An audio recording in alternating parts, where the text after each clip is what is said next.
patuloy yung pagdagsa at pagpunta rito ng mga pasahero in time for Martes Santo at continuous din yung test run, yung tinatawag na oras o online registration assistance system ng Philippine Ports Authority. Dito yan sa Batangas Port.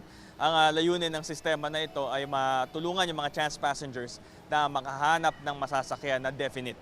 So noong nakaraang taon sa data ng PPA, Martes Santo, 25,000 to 27,000 yung foot traffic ng Batangas Port. Ayon yan kay General Manager Jay Santiago ng Philippine Ports Authority. Nakaantabay pa rin ng mga otoridad kung ganito pa rin karami ngayong taon, pero yung numbers kahapon Lunes Santo ay 12,000 lamang yung foot traffic dito sa Batangas Port. At inaasahan na rin naman ito ng PPA na bababa yung turnover ng mga pasahero dahil na rin sa epekto ng oil price hike. May ilang shipping line din daw na nagbawas ng mga biyahe o kaya ay nagbagal ng andar para makatipid.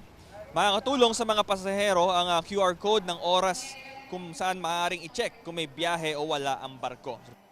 Dahil first time lang po namin as students, parang nakaka-relate po kami sa other different age groups. Kasi lalo sa mga matatanda, ang hassle for them na parang anay pang isi-scan there pagdating sa entrance. And then pag punta dito, anay pang gagawin. Tapos, and then wala rin masyadong parang pupunta dito to ask if